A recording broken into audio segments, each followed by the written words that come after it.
Yo, what's going on, everybody? Welcome back to Just Arrival Podcast. I'm Aaron, the Texan fan. That's my boy DJ Abcool, the Colts fan. We're back once again on the JDW Sports Network YouTube channel, back every week, as we always say, back here to review the games, back here to review picks, anything that's happened during the week, anything controversial, anything like that from our teams, your teams, whichever.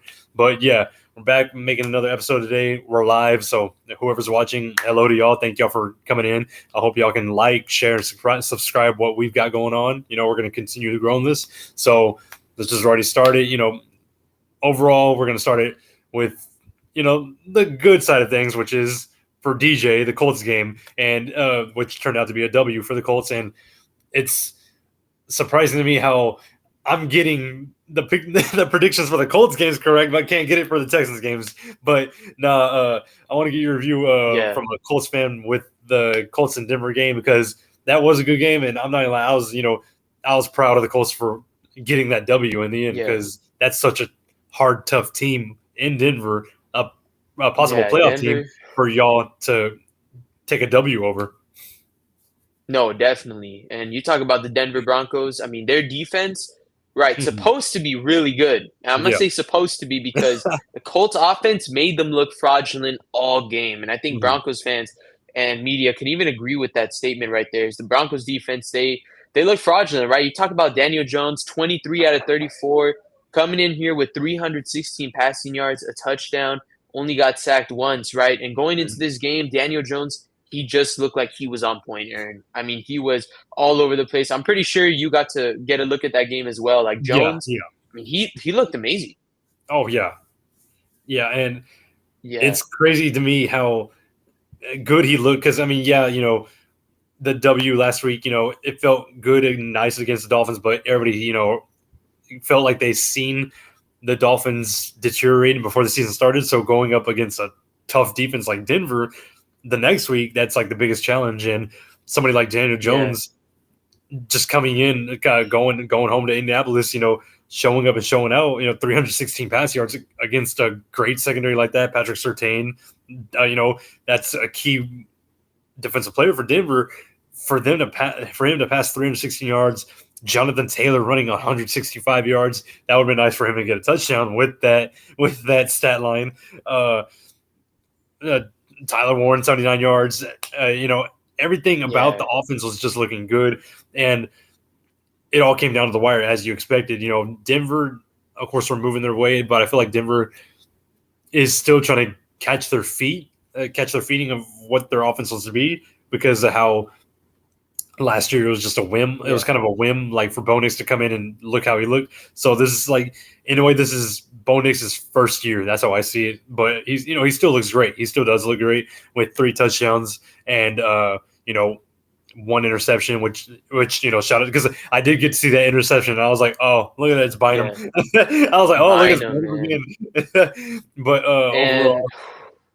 overall, for me, watching that game, I didn't get to watch fully, but I watched it to watched the end of it, and I was just like, okay. And I was like, Colts made this a statement win. No, definitely. And I mean, you talk about Cam Bynum, right? Just getting that interception. I think he still got a really good, again, he had a really great performance. I think, again, in the secondary, definitely just had that good performance in the secondary, got that interception in the fourth quarter. And I mean, you talk about the Broncos, they started up 28-20, and you're thinking it's going to be over, right? And then slowly, the Colts start creeping up, field goal, right? And then the interception. And then at the end of the game, the controversial ending, right, that everyone's talking about, that call was leveraging, and it was legit. I mean, there's enough evidence to prove that that was the case. I think Broncos fans also, try to argue the other direction, kind of saying like, oh, well, you look at 90, Grover Stewart, right, just also putting his hand above, but you don't see another player jumping over, right? And I believe Tillman on the Broncos was the player that jumped over, so just way too much, and it was a little too obvious for the refs to see. And, when you look at the Colts, it just, obviously Grover Stewart did do that, but if you look at the more obvious call, which was the Broncos, that's the one that ended up getting called. And, I mean, if you're in the Broncos situation, why are you trying to block a field goal that's 60 yards? I mean, it's just those mistakes by the Broncos that ended up being a heartbreaker for them. But the Colts, hey, like a famous person once said, we take those, right? Yeah. Oh, We yeah. just take Yeah. those. You know what I mean? And that famous person just happens to be in my family as well. So, like we take those. And again, we just, the Colts just did an excellent job all the way around. And the defense was the only, like, again, it wasn't the best part of the game. I think the Mhm. defense just didn't do a great job of stopping the run against a guy like J.K. Dobbins, coming Mhm. in with 14 for 76 yards, 5.4 a carry. I mean, and a touchdown, right? You can't allow Yeah. that. Bo Nix coming in 22 for 30. I mean, that's a really good, pretty good, Yeah. completion percentage right there. Coming in with 3 touchdowns. And, obviously the pick at the end, but Mhm. it was Broncos' game to lose. I mean, you look Yeah. at the stat Yeah. sheet, and it really felt like the Broncos kind of had it, and then they just let it go. You would say the opposite from last year, where the Colts had that 13-7 lead. Jonathan Taylor was about to get the touchdown, then he Mhm. dropped it, then it got called back, and then the Yeah. Broncos in the second half just riled back up. So it's kind of the opposite in this terms of like the storylines, but Mhm. overall, I would say it was a really great game. Yeah. And as I said before, just overall, it being a W over a possible playoff team, which everybody before the season started generally felt like Denver is, and it's still early in the season, but they still feel as if Denver is that possible playoff team. So for Colts, as I said, that this is a massive W, showing that they can hold their own, which for the Colts, that's a W, overall. So yeah, Broncos might have scored up to 28 points, but it's just still the defense getting their feet wet against a playoff offense. So y'all moving on as weeks go by, it will give y'all leverage as to how y'all want to set up against other playoff teams. But with moving on from Denver, going to this Sunday against the Titans, like how do you see that playing out? How do you feel about this game? Especially being a rivalry game. How do you feel about that? I think it's still a lot, you look at this game firsthand, Aaron, and Mm. really what you see is the Colts obviously are favored, one, Yeah. right? Oh yeah. Two, they coming in here with a really just on fire offense that is hitting on all cylinders. And when you look at Mm. the Titans defense, I mean, they're pretty solid as well, right? They held the Broncos to 20 points. So again, they still did a pretty solid job.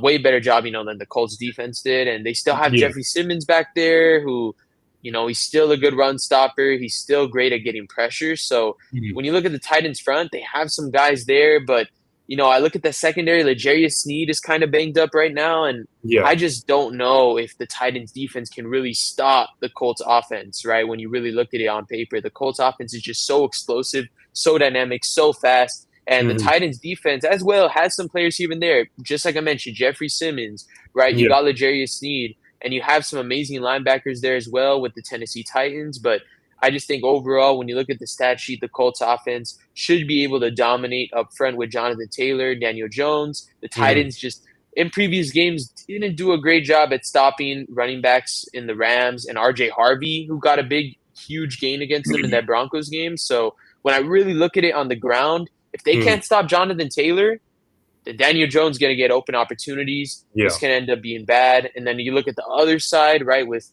Cam Ward. I mean, Hmm. what are your thoughts on Cam Ward, Aaron? I mean, from what I've seen, again, he's looked like a QB that can make plays, but Yeah. the offensive line play, it's questionable. No. With coming from the Titans, like to me, what I've seen from their play, with them playing honestly tough teams as well, with the Rams and Broncos back to back, that is for a rookie, two tough teams to have to go up against. So for me, it is Yeah, I can't really get a sample size on the Titans just because they threw their rookie in the fire. Like, get ready for these two yeah, games, two playoff teams, Denver and the Rams. Uh, but overall, we all kind of knew that the Titans would look like this, 0-2. Not saying that that they're crap, but it's just knowing that they don't have enough talent, which is not enough talent for the offensive line for them, not enough talent running back wise because their running back is Tony Pollard. You don't really put Pollard as a starter. You put Pollard as maybe a backup, and their leading receiver being Calvin Ridley. But at this point, Calvin Ridley's all they got is a weapon. They got others like Tyler Lockett, but he's already old. He's already up there in age. So at this point for Tennessee, it's kind of like, oh, we're just going through the motion. We know we're not going to win the division, but we'll just play it out and get to the next offseason and see who we can grab. So for the Colts, I of course see this being a W, but overall with Steichen's offense, I think it'll look good. They're going to focus hard with Jonathan Taylor, but it's kind of like a mixture of deadly weapons with Daniel Jones looking good, Jonathan Taylor looking good, especially if he has a great running game. And I know I called it last week, but I'll call it this week.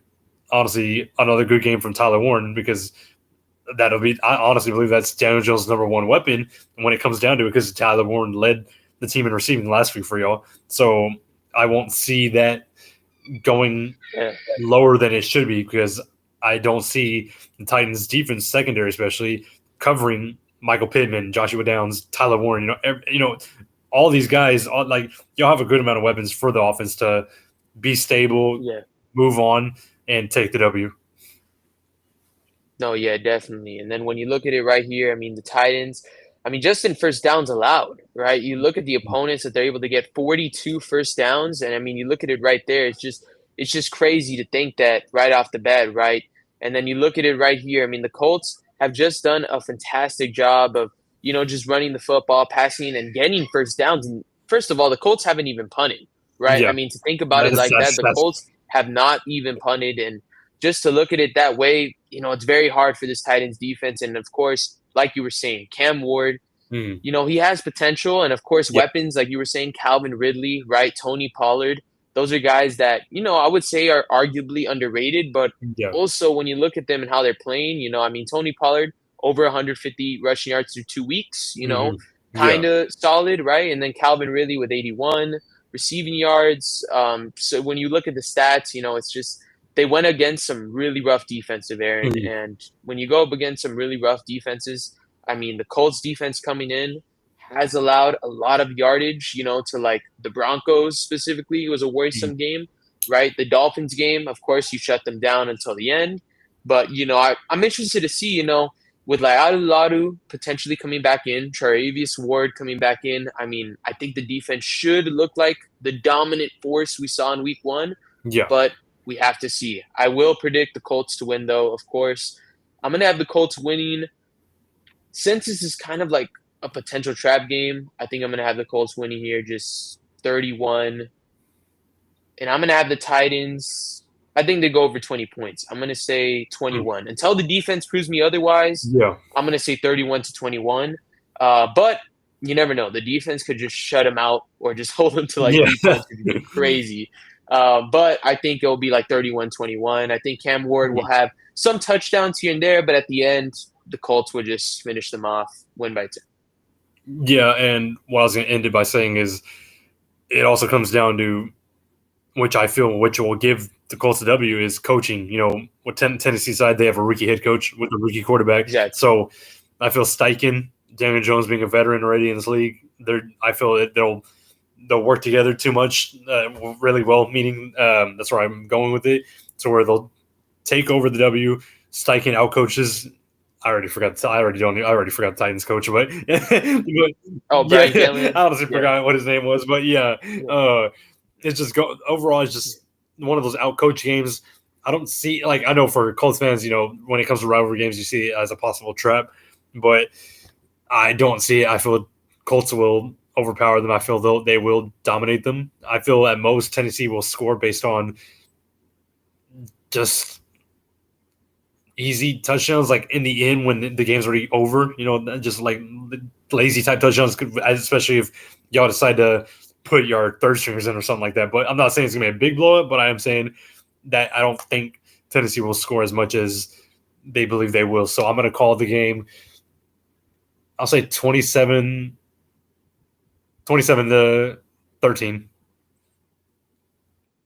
Oh, wow, damn. You gave us, I think, 14 points right there. Yeah, I'll call it that. Well, that's very generous. Coming from a Texan, that's very generous. But what's not going to be generous, Aaron, is the way we're about to talk about the Houston Texans. No, I'm just kidding.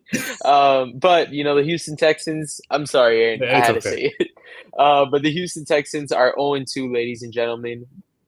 Wow, we didn't even expect that. But, Aaron, you want to have you want to tell the audience how you feel about the Houston Texans As right I now? started the Texans segment last week, it all started from the day I was born. Oh, here comes another therapy session. All right, so overall, beautiful first drive from us. We looked good. The offense looked good. It looked like we were in preseason mode. How we scored against the Panthers, our first drive with all our starters involved. CJ moved the ball great. Offensive line were holding their own. Nick Chubb was running. Just overall, everybody knew their motions. They scored that first touchdown. NRG was loud. I'm over here excited watching, like, okay, this is our offense. Like, we looked good that first drive. And after those 7 points, after that first touchdown, that was it. That was just it. I didn't expect it, but that was it. It was just 3 more quarters of what is this team? What is this offense? I'm not even going to say team. I'm going to say offense because offensively, it was just a struggle to watch this team scoring. Like, our highest scorer for the season so far is Kaimi kicking so many field goals when we got to take advantages with situations. Like, just overall, the amount of situations the offense got in to score a touchdown was just terrible with how they reacted to it, with how they played it out, with just overall not knowing what they're doing, stepping on their own feet in a way.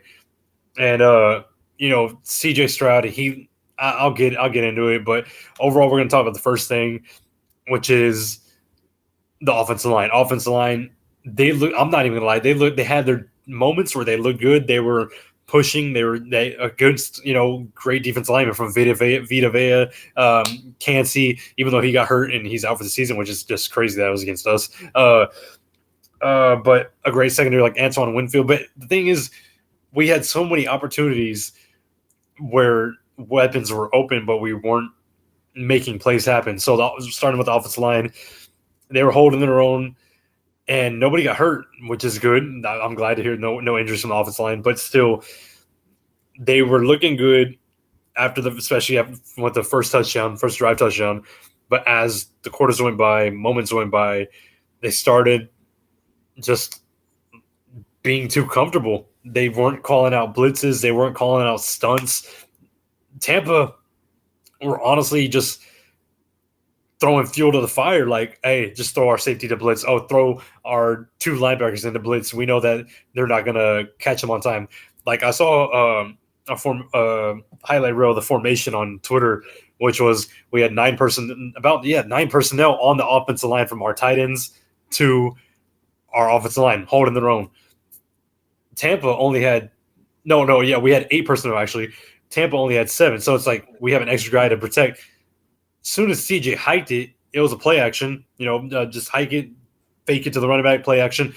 Not even 2 seconds in, there's already a linebacker deep in the trenches ready to sack CJ. And it's like we had the advantage of 8 personnel versus 7. How did y'all let one man just sneak in easy when y'all could easily held your own with who your blocker is? Like, I need to put blame on the offensive line coach.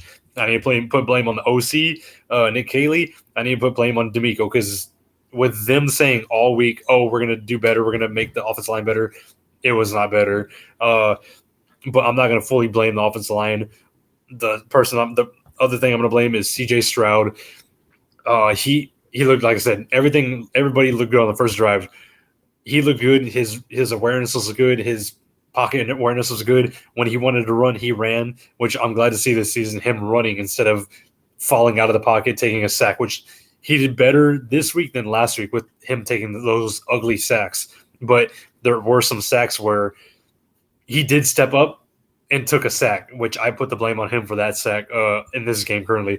But I don't know what it is with CJ these past 2 games, but his awareness has gotten bad compared to last season. His decision making is bad, has been bad as well. From seeing Nico run a slant route pretty open, and he decides to throw it to him when Nico's already near 2 defenders, and it could have gotten picked off. Another situation was, as I said before we started this video, we were in shock. This is where situations happen. Defense, I believe this is the 4th quarter. Correct me if I'm wrong, anybody Texas fan wise. Our punt team, our defense stopped Tampa. Close game still. Our punt team, magnificent block of a punt. And you're thinking, oh, wow, we're at our own 40. And what happens? First down, incompletion. Second down, incompletion. Third down, incompletion. 0 yards off of a muffed punt, off of a blocked punt. And what does that rely on? It was just a Kaimi 53-yard field goal, I believe. And before that field goal team were let out on that third down, CJ just looked terrible on that third down. The pressure wasn't on him too badly, but it was just him taking, like, I feel he's taking his time too much to read his weapons, and he's not reading them quick enough. So he was standing there too long. I felt like he had maybe like 4 seconds in the pocket, which is enough time to make your decision. He still stood there. He got desperate, tried to throw it, and it almost got picked off by the Tampa Bay's defensive lineman, which was just horrible to see.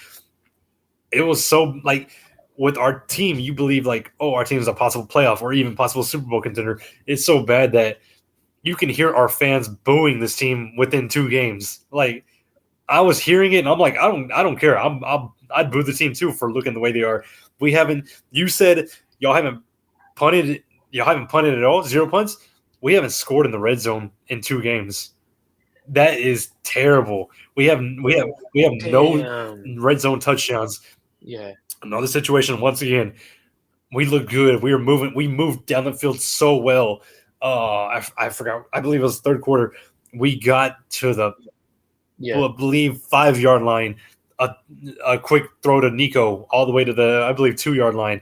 That was first down. Second down, a run by Nick Chubb, and it got us as close as we could to the 1-yard line. But a great defender like Vita Vea muffed it, got his way through to make that tackle. At the 1-yard line, we took third down and fourth down as the dumbest plays ever to make on a 1-yard line. Like me, I was yelling at the TV, being like, "Why not try to do a tush push? Why not just have a fullback ready in front of Nick Chubb? He just runs right down the middle." No, Nick Caley decides, hey, let's go in shotgun at the 1-yard line and try to do a fade route, or even try to do one of these a double move one-on-one with Nico, which was the third down. CJ would have gotten that ball to him, but CJ threw the ball too early while Nico was doing his double stunt on the defender. If he didn't do a double stunt, if CJ would have thrown a little bit more perfect, that would have been a touchdown in the red zone right there. But it wasn't. Then fourth down, they decided to do some fade shotgun play with everybody shifting to the left, all our receivers. So the Tampa Bay had all the defenders on the left side of the end zone like, oh, we got this stuffed up. CJ just threw it. That was it. And you could just – that's where the boos got louder, because you're at the 1-yard line. I'm not even going to lie. Somebody like – I'm just going to say it. Bobby Slowick would have got us a touchdown at the 1-yard line instead of the way Nick Caley couldn't. When I seen the press conference today, because they finally got to talk to Nick Caley, who I don't even want to look at. But he was saying how, oh, we just got to do better in those situations. And I'm just hearing it, and I'm just like, this is just that first year OC, like, oh, we can do better next week. And I'm tired of hearing that. This is a team that we're supposed to be looked at as on the tier level of the Bills, tier level of the Ravens, but we're not. We're looking like tier level of, honestly, I'd say the Giants. I don't care. I'm like great defense, because the Giants do have a somewhat good defense, but crap offense. And that's the way it is, a crap offense from us. My bright spot of the offense is our run game. Nick Chubb, he looks great. He looks healthy. Our other running back, our rookie from USC, Woody Marks, he is a beautiful runner. He caught a sideline pass and took it 27 yards. And I'm like, I believe that if Nick Chubb is possibly questionable, I feel Woody Marks will fill in as a starter one of these games. Dare Ogunbowale, our other running back, who I am tired of seeing. I'm glad this is another game where we didn't see Dameon Pierce. I'm glad. But Dare Ogunbowale, he got blown up terribly while trying to make a block, which led to a sack on CJ. So that sack is on Dare because he tried making a block, just got demolished by their safety. And when we saw that in my Discord, I saw it. I was like, why is Dare on this team. He's a third down back. Woody Marks literally, as a rookie, he was literally on his own on the left side of the offensive line. I believe he would have. He was just a distraction in a way. CJ was in shotgun. Woody Marks saw a blitz coming in from the in between left and left tackle, left guard. Woody Marks came from behind them, chop blocked honestly the defender from sacking CJ, and that is what I want to see. But then a couple plays later, they say, "Hey, Dare, come block for CJ." Nope, he gets blown up. So I don't see why they keep Dare in when Woody Marks is making a block like that.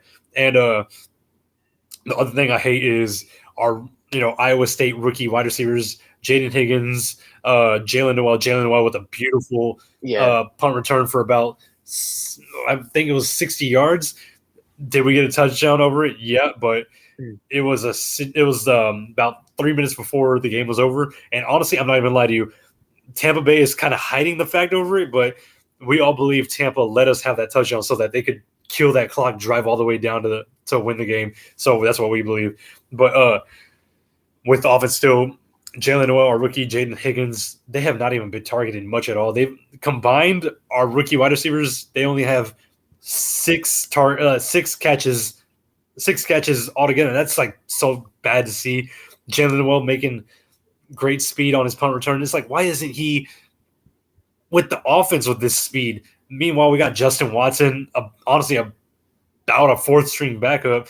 Braxton Berrios, he hasn't played yet, but he possibly will play next week, this upcoming Sunday against Jags, as well as Christian Kirk, who we've been waiting to see. So we're just at this point waiting to see what this offense is going to look like with Christian Kirk added in, because he is a wide receiver that we're hopeful for. But with the offense, it's just we don't know whether to be promising with the rest of the season with this offense or what. But so far, I am close to pushing the red alert button on this offense. But before I get to the defense, I want to know, like, from everything with how you saw the offense from your point of view. I saw the offense as, it's incompetent, right? When you talk about the offensive play calling, coming out of the new offensive coordinator, right? You no longer have that all the offensive coordinator from last year where the play calling wasn't as good. And, and then this year's play calling, I mean, it's not much better, right? I mean, like you were saying, Haley just can't seem to call the right plays. And, you're at third and goal at the 1, right? You're at the 1 yard line and then you can't get it in. Like, it just doesn't make sense. So the Texans, from what I saw as well, it just seems like the offensive line is not, they're either the chemistry's not there, or just the assignments, right? They're not getting to the assignments quickly enough. And so almost every snap, right, there's one free rusher at CJ Stroud, and CJ Stroud has to make a play, right? And you can't depend on that to happen all the time. But on the Texans, you said most of it right. I would like to, give credit to the defense as well. They did a great job. And yes, even though they gave up the last drive, to Baker Mayfield, I have to say it, he's him, right? I mean, he just knows how to clutch up. He knows how to, just win a football game. And it's crazy how, like, this time around, the Buccaneers got payback, through that final drive. But yeah, I mean, the Buccaneers, they deserve that win. And, I would also like to know, Aaron, how you feel more, though, going into this Jaguars game, seeing Travis Etienne. He's a top 5 running back in rushing yards. You have Trevor Lawrence. He's looking like, subpar, right? He's looking okay, but, they're 1-1 right now. How do you look at the Jaguars and, specifically the Texans going against them in this football game in Jacksonville? Well, because I got the chance to watch the Jacksonville and Bengals game. That was a ugly game for the Jacksonville. Like, I can say that we were ugly, but Jacksonville losing that game with Joe Burrow hurt for, honestly, the rest of the season, 3 months. That's like still like a lot, way too much time. 3 months. For Jacksonville to look the way they looked against Jake Browning, them losing the game to Browning, you don't really hear about him much because of Joe Burrow being starter. But overall, you can see that the Jaguars, they are still that team that, like, they step on their own foot a lot. They'll fight themselves too much. Their defense is, I would say, subpar at best, to where I believe we can score against them, because it happens every season. We always come out against Jacksonville in Jacksonville, which is going to happen this Sunday, and beat the brakes off of them or just look too good against them. Like we have too much talent against them. So that's what I'm hopeful for this Sunday. That's what we'll see this Sunday. But with, Jaguars offense, I feel Jaguars offense is, how can I say, like, bipolar at best. Like they'll look good and then they'll just go cold. Like, I don't know if you saw it, but did you see Trevor Lawrence, like their coach was yelling at him, like telling him like to step up. Trevor Lawrence was waving him off, and I'm like, oh, that's not a good sign with your quarterback and coach, with your quarterback waving him off, being like, man, shut up. And it's like, yeah, that's not a good coach and a quarterback dynamic to watch. And even the announcers on that game were like, oh no, you can't be letting your quarterback wave you off like that. And me, from as a perspective of the Jaguars, like I already see Trevor Lawrence as a bust. He's nothing to me. But it's still, to me, he can still have his good games, but he will step on his feet a lot. So we've had enough time with DeMeco Ryans and our defense playing against Trevor Lawrence each year that he's coached us. We've pretty much had good games against Trevor Lawrence defensively. So we'll see what happens against with our defense against their offense, but it's all about our offense against their. It's not even about our offense against their defense. It's about our offense showing who they are in this third game. Because if they still don't look good in this third game, if they don't score a touchdown, that's what I'm gonna look at. If they don't score a touchdown in the red zone, I'm gonna just call it. Even if it is a W, I'm still gonna call this offense like just it's not a playoff team. This is just terrible. Like, I would love to see like maybe 2 or 3 red zone touchdowns. I don't care if it's a run. I don't care if it's a QB sneak. I don't care. It's just red zone touchdowns that you need to score. Like, I don't even want to see Kaimi come out for a field goal. I want to see him come out for an attempt after a touchdown. Like, that's like how desperate I am. Like, I want to feel happier than just being like, oh, great, a decent touchdown just for us, like, to wait maybe 2 more quarters for another touchdown. No, I want a touchdown on one drive and another touchdown on another. Like, that's all I'm asking for. Like, you promised us this good offensive scheme in the offseason. Like, and like at this point now, I hate the fact that we hired somebody that's new to the OC job. Yeah, Nick Caley was with Sean McVay as his like little right hand man, pass game coordinator. It's just pass game coordinator and tight ends coach. I'm not calling that. Oh, he called plays because he didn't. It was Sean McVay. You could have hired somebody like, I don't know, Mike McCarthy, somebody who has OC, tendencies. Who else? Chip Kelly. Chip Kelly is a veteran of the NFL who's called OC, offensive play calls before. It's getting people who know what they're calling, especially for a team that wants to win, who wants to get a ring finally. And another thing I was going to quote on was they interviewed Todd Bowles, Tampa Bay's head coach today. They said, "Oh, how was Atlanta's offense compared to Texans offense? Going through the schemes on it." He said pretty much Atlanta's offense was reminiscent of the Rams with Sean McVay. Meanwhile, he said he felt as if we were running like a Patriots scheme offense. I'm like, oh hell, man, no! I'm tired of hearing about the Patriots. We have always been named the Patriots of the South for so long, and we still are. We still are named pretty much Patriots of the South, and I hate it, dude. Like, it is terrible. Like, once I hear that, I'm like, all right, this season's washed, because if we're getting called Patriots of the South another season, that's it. Like, I see no hope of us going forward. Like, yeah, we can. It's still early in the season. We can still make the playoffs, but this is an offense that I don't see moving in the playoffs farther than they should be, unless out of nowhere, when we go play Jacksonville this Sunday, they just blow up their offense. Like, as of they just caught a new life, something like that. But overall, I'm going to be looking at everything with this game. I want to call it a W, but I don't even know with this offense. But we always tend to win in Jacksonville, so I'll call it a W. I'll say, dude, I don't even know at this point. We scored 9 last week. We scored 19 this week. So I'm gonna say we'll win 23 to 13. I'll call it that. But overall, it's just 23 to 13. Overall, it's just calling that out. Defense needs to settle some things, because last week their tackling was horrible. they for some reason were making nothing but Yeah. arm tackles against Bucky Irvin. You don't make arm tackles against Bucky Irvin. It's a tough running back. No, Like not Bucky Bucky Irvin, like Irving. he was literally getting his yardage. Yeah. He was averaging 4.2, and Rashad White was averaging 6.5 yards a carry. It's like, hell no. And there was also a play where we could have ended the game Yeah. last week. It was 4th and 10. It was 4th and long. We blitzed our main guys. Secondary was holding their own.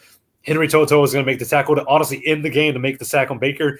Henry Toto blew on the tackle. Baker ran, got the first down. That was the game. He pretty much ran, got the first down. That was the drive to win the game. Yeah. So defense, I'm like I said, I'm not going to put blame on the defense from last week. They were exhausted. The offense kept making them get back and on the field, off and on the field, which that's why I'm not going to blame the defense, but they do need to fix up some things because the flags were bad. Defense had like about 6 flags last week, so they need to fix that up.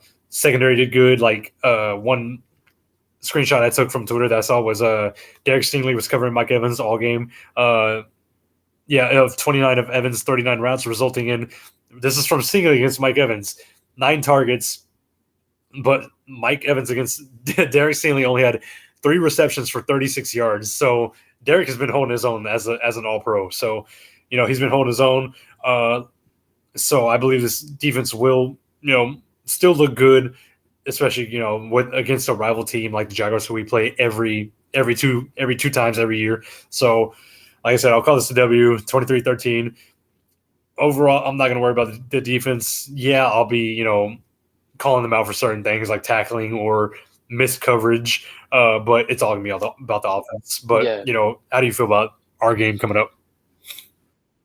Yeah, I mean, definitely. I mean, I think the Jaguars, even you look at the matchup predictions on ESPN, 52.9% for the Jaguars, and you got 46.7 for the Texans. You look at the beginning of the season, those odds would have definitely been in Texans' favor. But now with the 0-2 start, and Texans, if you think about it, are in a little bit similar of a boat as like Tennessee, as you guys face tough teams the first 2 weeks, but are obviously a better team than Tennessee, if that makes sense. I would say Texans are obviously a better team than Tennessee. But when you look at it, I mean, both the Texans and Tennessee got just tough games through the first 2 weeks, and that's why the 0-2 start occurred. And, when you look at Jacksonville, they got that week 1 win against the Panthers, and then week 2, they faced the Bengals, and of course, just a, ugly loss against the Bengals. Maybe should have been a win for Jacksonville if they would have just taken care of business, but, just happened to be, Bengals and Drake Browning to get that win. Now I think Houston Texans, I'm going to predict them to win this game. I think it's going to be a tighter game than Texans fans might realize. Now, I'm going to say I wouldn't be surprised if Texans blew out the Jacksonville Jaguars just because the Jaguars defense is suspect, and I wouldn't be surprised if C.J. Stroud put up touchdowns today with Nico Collins. I'm going to give the Texans the win here. I'm going to say 23-16. Okay. Yeah. And what I'm hoping for is that Jaguars are kind of dumb and they'd be like, and then they just say, "Hey, let's put Travis Hunter against Nico." Oh, I hope so. So that'd be something I'd like to see, because I can see Nico tearing somebody like Travis Hunter up because of size wise. But overall, what I want to see from the offense is us utilizing our rookies more, from Jaden Higgins to Jalen Noel, running a bit more, because our run game literally did look good at times, but at times it did fail. But I think it's based on situations. So I'm not going to say the run game is crap. I'm just saying that the run game is there, but it's got a little bit more improvement, which I believe it can happen. But with the receiving, I want to see Jaden Higgins, Jalen Noel. I want to see more from Nico, because he got 9 targets, but only 3 receptions as well, like Mike Evans. But because after that first touchdown to Nico, that was it. That was like all Nico's stat line. It was like, all right, we asked for more targets to Nico from the Rams game to the Buccaneers game. He got it, but they just decided, all right, let's go away from him. Like, dude, come on, man. This offense needs to settle up more.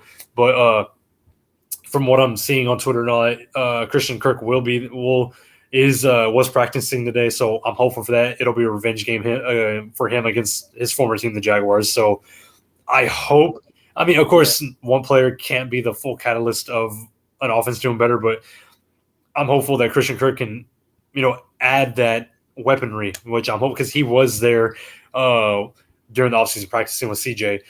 And another thing I forgot to add was what kind of pissed me off before we started all this right now and all that was I saw a tweet of pretty much it was a tweet from CJ, a quote from CJ at the press conference, pretty much being like, "Oh, we're still getting our bearings. I didn't have much time to practice with the offense." I'm just like looking like, what do you mean you were all together this offseason? How do you not have time to practice with this offense in your scheme? So that pissed me off. I was just like, okay, whatever. We're just gonna move on. But yeah, like I say, we're just gonna see how we look against Jacksonville.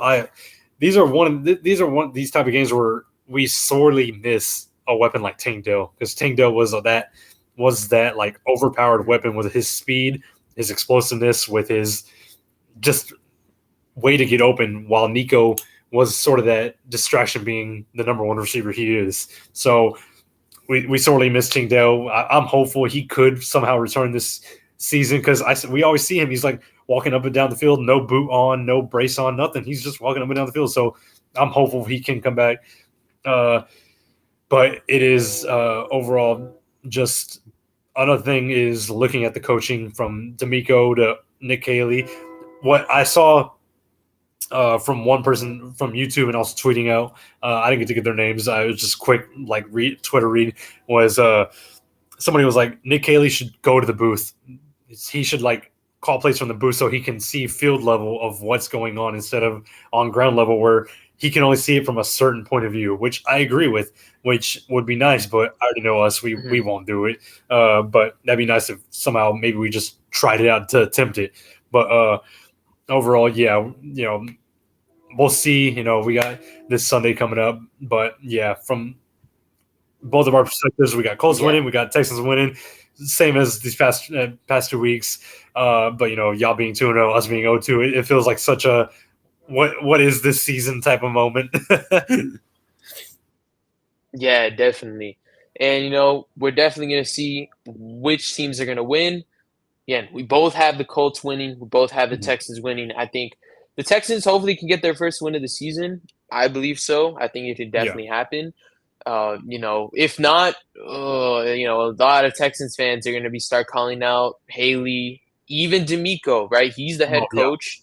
And I think, definitely a lot of Texans fans are going to start, especially D'Amico's, one of the reasons they're losing, these football games if they lose this football game against Jacksonville, it can get ugly. But I think Texans can get their first win here on the road, especially against a Jacksonville team that, their defense is much more suspect than the other defenses the Houston Texans face. But that's going to do it, ladies and gentlemen. That was the Just Arrival podcast.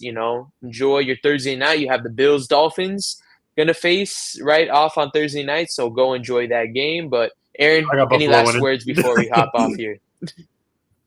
Not much. It's just going through the motion. We'll see what happens Sunday with both of our teams. Because of course, like me, I'm gonna of course like catch the Colts game, see how y'all looking against the Titans, which I feel y'all will look good. And because we both play at 12, I believe, correct? Yeah. No. Yeah. We both play at 12. Yeah. So I'll definitely catch your games once we're on commercial break. But yeah.